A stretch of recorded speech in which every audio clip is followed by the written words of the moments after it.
Hey guys, Aaron here. Today I'm going to be showing you guys how to replace a power steering pump on a Nissan Titan and Nissan Armada years 2004 through 2015. Now this truck that we're working on today is a 2009 with about 125,000 miles. And what we're experiencing is like excessive noise and a little bit of leak out of the front seal of the power steering pump itself. Now, one thing that we have noticed is that it does take a little bit of more effort than it used to turn the steering wheel. And we do have a little bit of grinding noise coming from the pump itself, along with having to add fluid about once a week due to the leak that is caused by that front seal being bad. So before we get into the steps of what's required to replace this pump, let's go ahead and go over the parts and tools we're going to need to get the job done. All right, so we'll need a 10mm socket, a 12mm socket, and a 14mm socket, some needle nose pliers, a 15/16 or 24mm socket, or if you want to use an open end wrench, you can. I'm going to be using my 3/8 power ratchet, or you can use any 3/8 ratchet, and then we're also going to need a torque wrench as well. We're also going to need a few quarts of automatic transmission fluid. Nissan recommends that we use Dextron, which is a GM automatic transmission fluid for the power steering fluid. And of course, we're going to need a new or remanufactured power steering pump as well. I'll go ahead and throw a link in the description if you want to purchase one online and save a little bit of money. So the first thing we're going to do is just suck out as much fluid as we can. Going to be using my little Mighty Vac here. This works pretty well, works off of shop air. So if you don't have shop air or access to it, you could use a turkey baster. It works just as well.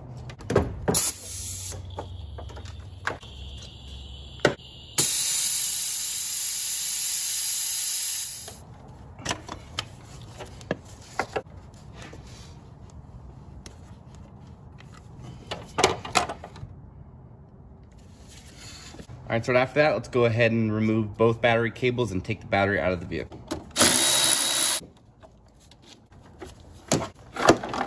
All right, after that, let's go ahead and just remove this suction line right here. There's a little spring tension clamp that we're gonna need to remove.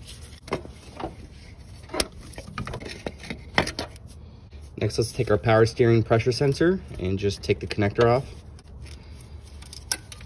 Now, before we take the belt off, it's smart to loosen the nut that holds on the pulley itself.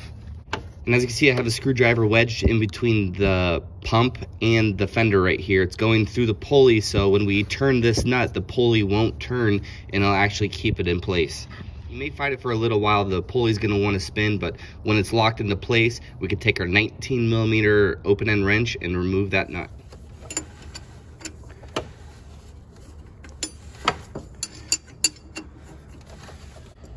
All right, now we are set to go ahead and remove our belt. We're going to take our 14mm socket and loosen the tension on the belt tensioner.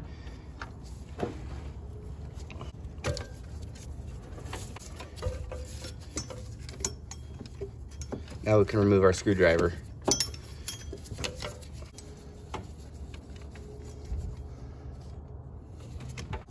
Now that the nut's off, we can go ahead and take the pulley off just by wiggling it back and forth.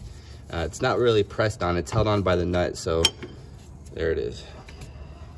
All right, so now that we got the pulley and most of everything off of the power steering pump itself, last thing to do to remove is to remove the high pressure line right here. I like to go through the fender to do this.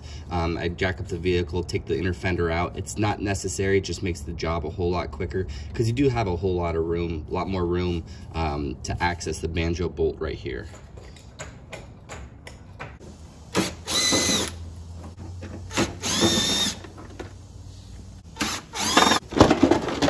So as you can see, with our inner fender removed, we have a lot better access from the side of our power steering pump here. This is the banjo bolt that we need to remove using a 24mm socket or a 15/16 inch socket.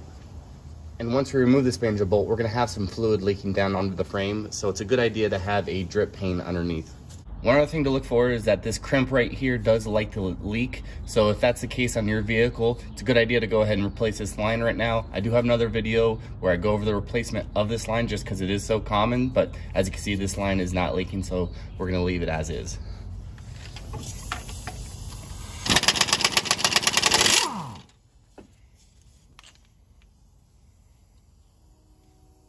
All right, now that our high pressure line is off, let's go ahead and remove the two bolts that hold the pump on, starting with this one using a 14mm socket.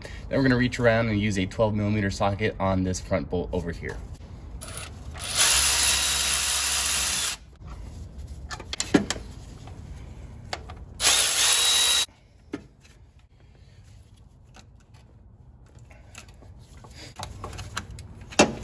So there we have it. Let's go ahead and put this on the workbench so we can go ahead and transfer this tube right here in this bracket onto our new pump.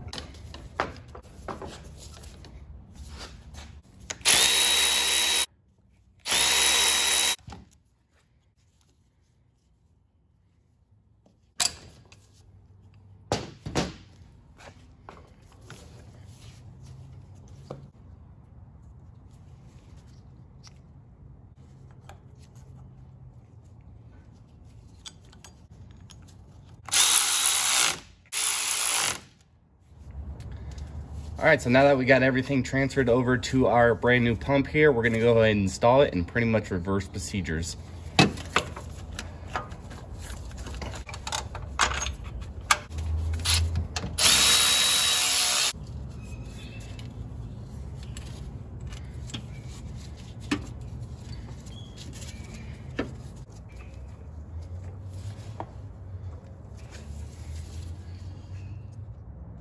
So once we have the banjo bolt nice and snugged up, let's go ahead and take our torque wrench and we're gonna torque this down to 44 foot-pounds.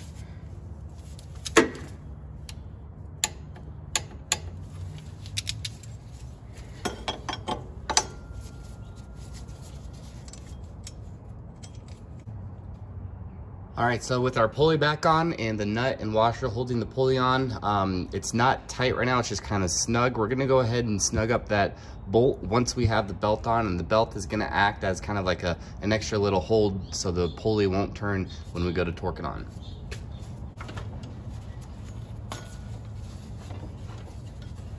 All right, so with our belt on, let's go ahead and put our screwdriver through our pulley, and then we're gonna go ahead and take our 19mm wrench and tighten the nut. Now that we got our sensor hooked up and our pulley back on, let's go ahead and put our reservoir and return line back in.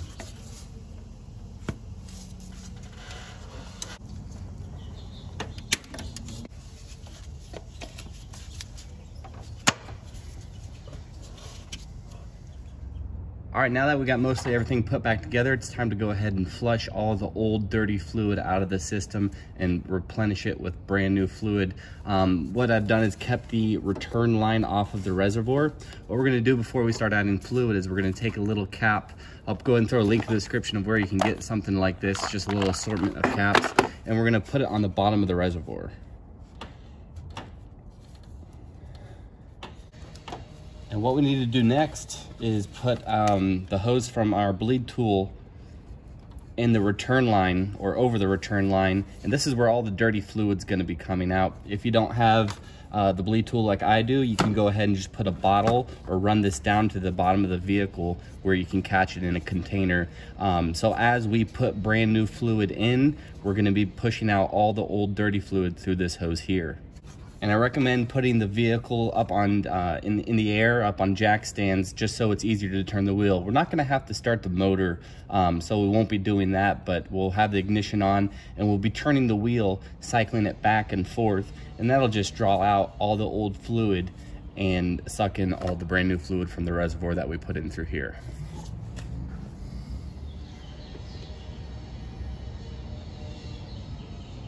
Just gonna fill the reservoir. All right, and we're gonna start turning the wheel.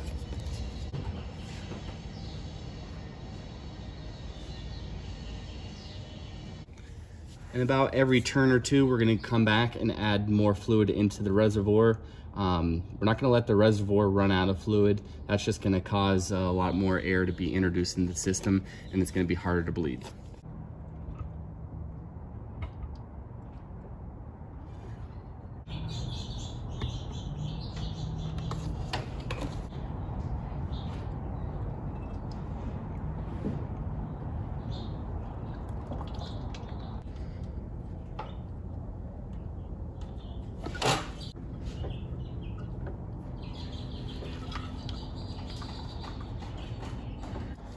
All right, so at this point, we've pretty much run about 2 quarts through our system. And I'm pretty confident we got all the fluid out. So we're gonna remove our little cap, and then we're quickly gonna put on our return hose and put the hose clamp back in its position.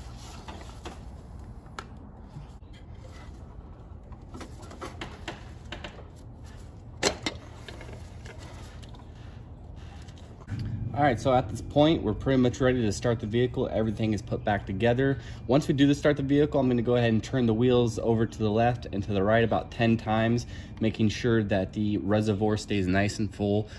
If the pump is making a little bit of noise or a little bit of whining noise, that's completely normal at first, just because we have a little bit of air in the lines and the pump's gonna be struggling a little bit. So you'll actually see that it'll be a little bit foamy inside your reservoir. That'll go away after 10 minutes when you shut the vehicle off, but it is normal at first for a little bit of whine to occur when you start the vehicle.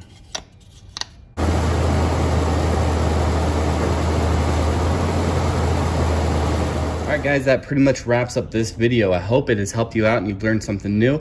If you have any questions or comments, feel free to leave something in the comment section, and make sure to check out the links in the description for the parts and tools I used during this video. Thanks again, as always. See you next time.